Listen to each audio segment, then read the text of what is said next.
Assalamualaikum warahmatullahi wabarakatuh. Di sini saya akan menjelaskan tentang paru-paru pada hewan invertebrata dan vertebrata. Pertama-tama saya akan menjelaskan tentang paru-paru. Paru-paru merupakan organ pertukaran gas pada hewan yang menghirup udara dengan cara mirip seperti insang. Mereka terkait erat dengan sistem peredaran darah untuk mendistribusikan gas ke tubuh hewan. Seperti yang akan kita lihat nanti, paru-paru telah berevolusi dan bekerja dalam berbagai cara.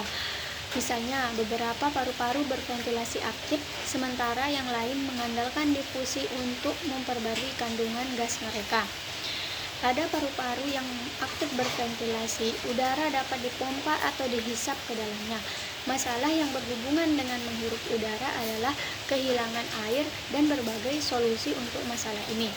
Berikutnya, saya akan membahas tentang paru-paru pada invertebrata dan vertebrata. Pertama yaitu tentang paru-paru pada invertebrata. Beberapa filum invertebrata telah melakukan transisi ke cara terestrial kehidupan. Paru-paru telah berevolusi. Contohnya pada kelas moluska seperti siput pulmonate. Paru-paru ditemukan di belakang hewan tersebut, di mana rongga mantel menyatu dengan bagian belakang dari hewan itu dan ditutup ke atmosfer dengan penutupan pneumostom. Mampu berventilasi, tetapi pertukaran gas antara lingkungan dan paru-paru secara umum terjadi dengan difusi sederhana. Kemudian ada krustasea yang menunjukkan derajat yang berbeda-beda keberhasilan dalam adaptasi mereka terhadap terestrial kehidupan dan pernapasan udara. Bahkan krustasea telah mengembangkan paru-paru atau struktur seperti paru-paru, misalnya pada kutu kayu, masih terbatas pada habitat yang lembab. Nah, invertebrata lain seperti laba-laba dan kalajengking juga memiliki paru-paru. Dalam hal ini, paru-paru mereka disebut dengan paru-paru buku, karena memang terletak di permukaan perut dan terdiri dari lapisan lamela seperti insang pada ikan. Kemudian yang kedua, saya akan membahas tentang paru-paru vertebrata.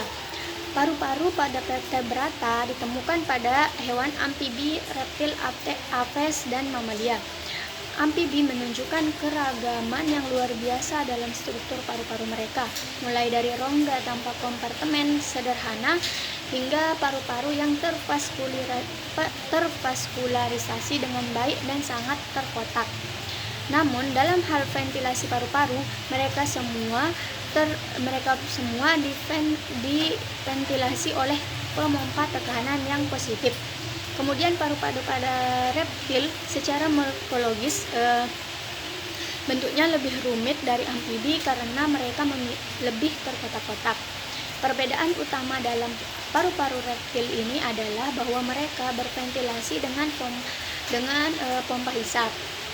Gerakan tulang rusuk mereka keluar menghasilkan perkembangan tekanan di rongga dada tempat paru-paru berada. Kemudian paru-paru pada mamalia.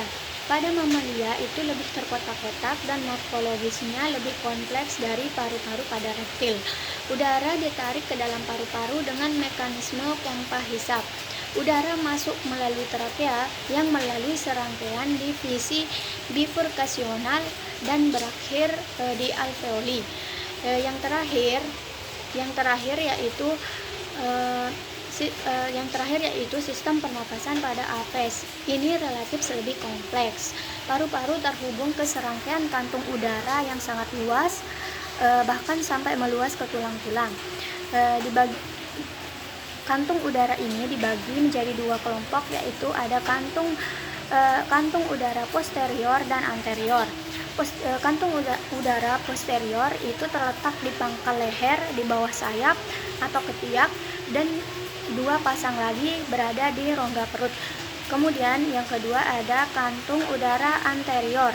Kantung udara anterior ini terletak di pangkal leher, rongga dada, dan di antara tulang korakoid. Pertukaran gas di paru-paru burung itu terjadi di parabronchi yang pada dasarnya adalah serangkaian tabung paralel yang terbuka di kedua ujung dan melalui aliran udara searah. Sekian yang bisa saya jelaskan. Wassalamualaikum.